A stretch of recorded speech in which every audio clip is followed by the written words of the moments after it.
नमस्कार साथियों, स्वागत है आप सभी का गुरु स्टडी पॉइंट में।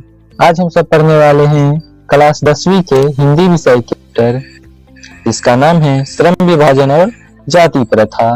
आज इसी के कुछ महत्वपूर्ण प्रश्न उत्तर पढ़ने वाले हैं, जो कि ऑब्जेक्टिव प्रश्न उत्तर होने वाला है। तो बने रहिएगा हमारे साथ अंत तक।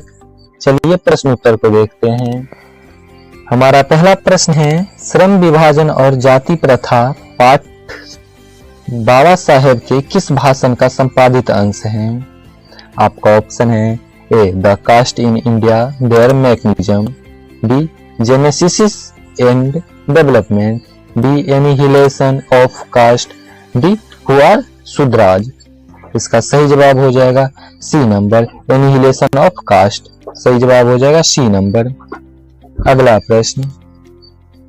अगला प्रश्न है, श्रम विभाजन और जाति प्रथा के लेखक है। श्रम विभाजन और जाति प्रथा के लेखक है, तो श्रम विभाजन और जाति प्रथा के लेखक है भीमराव अंबेडकर। सही जवाब हो जाएगा बी नंबर, भीमराव अंबेडकर। अगला प्रश्न है, भीमराव अंबेडकर का जन्म कब हुआ? भीमराव अंबेडकर का जन्म कब हुआ? तो भीमराव अंबेडकर का जन्म हुआ था 14 अप्रैल 1891 को। सही जवाब हो जाएगा बी नंबर। अगला प्रश्न है, डॉक्टर अंबेडकर का जन्म किस राज्य में हुआ था? डॉक्टर अंबेडकर का जन्म किस राज्य में हुआ था? तो भीमराव अंबेडकर का जन्म मध्य प्रदेश में हुआ था। सही जवाब हो जाएगा बी नंबर। सही जवाब हो जाएगा बी नंबर, मध्य प्रदेश। अगला प्रश्न है, भीमराव अंबेडकर की मृत्यु कब हुई थी? भीमराव अंबेडकर की मृत्यु कब हुई थी? तो भीमराव अंबेडकर की मृत्यु 6 दिसंबर 1956 को हुई थी। सही जवाब हो जाएगा बी नंबर, दिसंबर 1956। अगला प्रश्न है, भीमराव अंबेडकर के चिंतन और रचनात्मकता के मुख्यतः कितने प्रेरक व्यक्ति रहे? आपका ऑप्शन है ए 5, बी 8, सी 10 या डी 3। तो इसका सही जवाब हो जाएगा 3। सही जवाब हो जाएगा डी नंबर 3। अगला प्रश्न है, डॉक्टर अंबेडकर किस वर्ग के परिवार में जन्म लिए थे?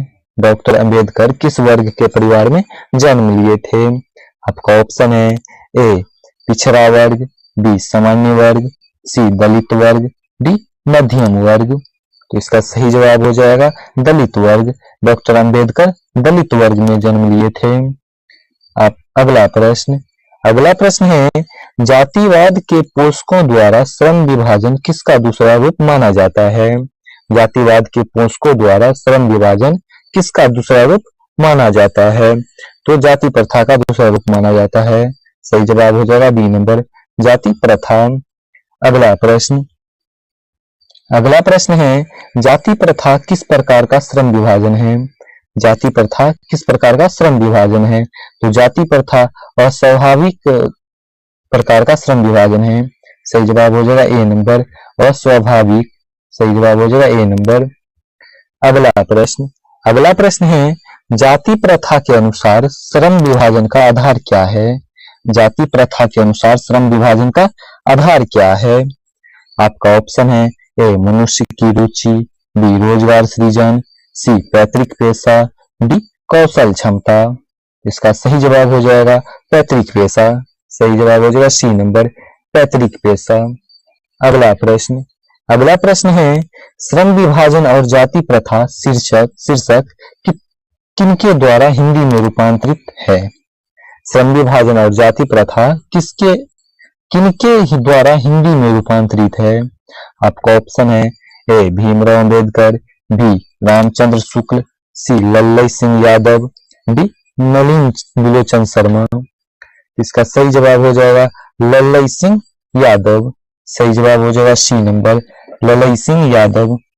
अगला प्रश्न है, जाति प्रथा मनुष्य के पेशे को किस प्रकार प्रभावित करती है? जाति प्रथा मनुष्य के पेशे को किस प्रकार प्रभावित करती है? तो यह मनुष्य के जीवन भर के लिए एक पेशे में बांध देती है। सही जवाब हो जाएगा बी नंबर, यह मनुष्य को जीवन भर के लिए एक पेशे में बांध देती है। अगला प्रश्न है, विडंबना का अर्थ क्या है? विडंबना का अर्थ क्या है? तो विडंबना का अर्थ है उपहास, सही जवाब हो जाएगा उपहास। अगला प्रश्न, अगला प्रश्न है सच्चे लोकतंत्र का पर्याय है, सच्चे लोकतंत्र का पर्याय है। आपका ऑप्शन है ए जाति प्रथा, बी सुशासन, सी भाईचारा या डी कानून व्यवस्था। तो इसका सही जवाब हो जाएगा भाईचारा। सच्चे लोकतंत्र का पर्याय है भाईचारा। सही जवाब हो जाएगा सी नंबर भाईचारा। अगला प्रश्न, अगला प्रश्न है भीमराव अंबेडकर के प्रेरकों को क्या क्या नाम थे। भीमराव अंबेडकर के प्रेरकों का क्या क्या नाम थे। आपका ऑप्शन है ए Ram, Kabir, Mahatma Gandhi. B number option है बुद्ध, रहीम और कबीर। सी नंबर ऑप्शन है बुद्ध, कबीर और Jyotiba Phule. D number option है कबीर, बुद्ध और महादेवी वर्मा। तो इसका सही जवाब हो जाएगा बुद्ध, कबीर और ज्योतिबा फूले। सही जवाब हो जाएगा सी नंबर बुद्ध, कबीर और ज्योतिबा फूले। अगला प्रश्न, अगला प्रश्न है बाबा साहेब अंबेडकर संपूर्ण वाङ्मय नाम की पुस्तक कितने खंडों में प्रकाशित हो गई। बाबा साहेब अंबेडकर संपूर्ण वाङ्मय नाम की पुस्तक कितने खंडों में प्रकाशित हो गई। आपका ऑप्शन है ए 22, बी 48, सी 21, डी 20। इसका सही जवाब हो जाएगा 21। सही जवाब हो जाएगा 21। सी नंबर ऑप्शन आपका सही हो जाएगा। अगला प्रश्न, अगला प्रश्न है लाहौर का वार्षिक सम्मेलन कब हुआ था। लाहौर का वार्षिक सम्मेलन कब हुआ था। तो लाहौर का वार्षिक सम्मेलन हुआ था 1936 में। सही जवाब हो जाएगा 1936। बी नंबर ऑप्शन आपका राइट आंसर हो जाएगा। अगला प्रश्न, अगला प्रश्न है डॉक्टर भीमराव अंबेडकर की रचनात्मकता के प्रेरक व्यक्ति थे। डॉक्टर भीमराव अंबेडकर की रचनात्मकता के प्रेरक व्यक्ति थे। आपका ऑप्शन है ए महात्मा गांधी, बी ज्योतिबा फूले, सी गोपाल कृष्ण गोखले, डी विवेकानंद। तो इसका सही जवाब हो जाएगा ज्योतिबा फूले। डॉक्टर भीमराव अंबेडकर के रचनात्मक प्रेरक व्यक्ति थे ज्योतिबा फूले। सही जवाब हो जाएगा बी नंबर। अगला प्रश्न, अगला प्रश्न है किनके प्रोत्साहन पर बाबा साहेब के उच्चतर शिक्षा हेतु न्यूयॉर्क गए। किनके प्रोत्साहन पर बाबा साहेब उच्चतर शिक्षा हेतु न्यूयॉर्क गए। आपका ऑप्शन है ए काशी नरेश, बी पटियाला नरेश, सी बड़ौदा नरेश, डी दरभंगा नरेश। तो इसका सही जवाब हो जाएगा बड़ौदा नरेश। सही जवाब हो जाएगा सी नंबर। अगला प्रश्न, अगला प्रश्न है बुद्धा एंड हिज धम्म के लेखक कौन है। बुद्धा एंड हिज धम्म के लेखक कौन है। तो बुद्धा एंड हिज धम्म के लेखक हैं भीमराव अंबेडकर। सही जवाब हो जाएगा डी नंबर भीमराव अंबेडकर। अगला प्रश्न, अगला प्रश्न है भीमराव अंबेडकर की रचना है। भीमराव अंबेडकर की रचना है। तो भीमराव अंबेडकर की रचना है the right and fall of the Hindu women. अगला प्रश्न, अगला प्रश्न है डॉक्टर भीमराव अंबेडकर के अनुसार जाति प्रथा श्रम विभाजन के साथ और किसके विभाजन के रूप में लिए हुए हैं। आपका ऑप्शन है ए श्रमिक विभाजन, बी दलित विभाजन, सी सभ्यजनों का विभाजन, डी कुशल व्यक्ति का विभाजन। तो इसका सही जवाब हो जाएगा डी नंबर कुशल व्यक्ति का विभाजन। सही जवाब हो जाएगा डी नंबर। अगला प्रश्न, अगला प्रश्न है भारत की जाति प्रथा की विशेषता है। भारत की जाति प्रथा का विशेषता है। आपका ऑप्शन है ए यह श्रमिकों का अस्वाभाविक विभाजन है, बी यह श्रमिकों का स्वाभाविक विभाजन है, सी यह रोजगार वर्धक है, डी यह वर्ग विभेद दूर करता है। इसका सही जवाब हो जाएगा ए नंबर यह श्रमिकों का अस्वाभाविक विभाजन है। अगला प्रश्न, अगला प्रश्न है जाति प्रथा स्वाभाविक श्रम विभाजन नहीं है। क्योंकि जाति प्रथा स्वाभाविक विभाजन श्रम विभाजन नहीं है क्योंकि यह मनुष्य की रुचि पर आधारित नहीं है। इसका सही जवाब हो जाएगा डी नंबर यह मनुष्य की रुचि पर आधारित नहीं है। अगला प्रश्न, अगला प्रश्न है लेखक आज के उद्योगों में गरीबी और उत्पीड़न से भी बड़ी समस्या किसे मानते हैं। लेखक आज के उद्योगों में गरीबी और उत्पीड़न से भी बड़ी समस्या किसे मानते हैं। तो निर्धारित कार्य को अरुचि के साथ विवशतावश करना। इसका सही जवाब हो जाएगा ए नंबर सही जवाब हो जाएगा ए नंबर। अगला प्रश्न है, कौन सी व्यवस्था मनुष्य के प्रशिक्षण अथवा उसकी निजी क्षमता का विचार किए बिना उसका पेशा निर्धारित कर देता है?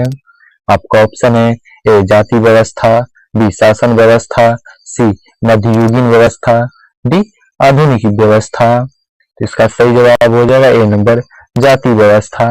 सही जवाब हो जाएगा ए नंबर। अगला प्रश्न है, आधुनिक मनु कहा गया है? आधुनिक मनु कहा गया है? तो आधुनिक मनु कहा गया है डॉक्टर भीमराव अंबेडकर को। सही जवाब हो जाएगा डी नंबर भीमराव अंबेडकर। अगला प्रश्न है, संचारित का शब्दार्थ है? संचारित का शब्दार्थ है। आपका ऑप्शन है ए आरोहित, बी चालित, सी प्रवाहित, डी स्वचालित। तो इसका सही जवाब हो जाएगा प्रवाहित। सही जवाब हो जाएगा सी नंबर प्रवाहित। अगला प्रश्न है, लेखक की दृष्टि में विडंबना की क्या बात क्या है? लेखक की दृष्टि में विडंबना की बात क्या है? आपका ऑप्शन है ए जातिवाद के पोषकों की कमी नहीं है, बी जातिवाद के पोषक नगण्य हैं, सी आर्थिक दृष्टि से जातिवाद उचित है, डी जातिवाद लोकतंत्र के विरुद्ध नहीं है। तो इसका सही जवाब हो जाएगा ए नंबर जातिवाद के पोषकों की कमी नहीं है। सही जवाब हो जाएगा ए नंबर जातिवाद के पोषकों की कमी नहीं है। अगला प्रश्न है, लेखक की दृष्टि में आदर्श समाज कैसा होना चाहिए? लेखक की दृष्टि में आदर्श समाज कैसा होना चाहिए? इस आदर्श समाज होना चाहिए जिसमें स्वतंत्रता, समता और भ्रातृत्व का भाव हो। इसका सही जवाब हो जाएगा ए नंबर जिसमें स्वतंत्रता, समता और भ्रातृत्व का भाव हो। अगला प्रश्न है, लेखक बेरोजगारी का प्रमुख और प्रत्यक्ष कारण किसे मानते हैं? लेखक बेरोजगारी का प्रमुख और प्रत्यक्ष कारण किसे मानते हैं? तो वो मानते हैं जाति प्रथा को। सही जवाब हो जाएगा सी नंबर जाति प्रथा। अगला प्रश्न है, डॉक्टर भीमराव अंबेडकर का जन्म कहाँ हुआ था? डॉक्टर भीमराव अंबेडकर का जन्म कहाँ हुआ था? तो डॉक्टर भीमराव अंबेडकर का जन्म महू मध्य प्रदेश में हुआ था। सही जवाब हो जाएगा ए नंबर महू मध्य प्रदेश। अगला प्रश्न है, डॉक्टर अंबेडकर ने किस पत्रिका का संपादन किया था? डॉक्टर अंबेडकर ने किस पत्रिका का संपादन किया था? तो डॉक्टर अंबेडकर ने बहिष्कृत भारत पत्रिका का संपादन किया था। सही जवाब हो जाएगा सी नंबर बहिष्कृत भारत। अगला प्रश्न है, भारतीय संविधान के निर्माता के रूप में हम किन्हें जानते हैं? भारतीय संविधान के निर्माता के रूप में हम किन्हें जानते हैं? तो वह भीमराव अंबेडकर को। सही जवाब हो जाएगा Bhimrao Ambedkar. B number option आपका सही हो जाएगा। अगला प्रश्न है और लास्ट प्रश्न, डॉक्टर अंबेडकर का वार्धज्ञ हिंदी के कितने खंडों में प्रकाशित हो चुकी है? डॉक्टर अंबेडकर का वार्धज्ञ हिंदी के कितने खंडों में प्रकाशित हो चुकी है? तो 21 खंडों में प्रकाशित हो चुकी है। सही जवाब हो जाएगा 21 खंड। डी नंबर ऑप्शन आपका सही हो जाएगा। आज का प्रश्न उत्तर इतना ही। मिलते हैं अगले चैप्टर के प्रश्न उत्तर के साथ। तब तक के लिए जय हिंद, जय भारत।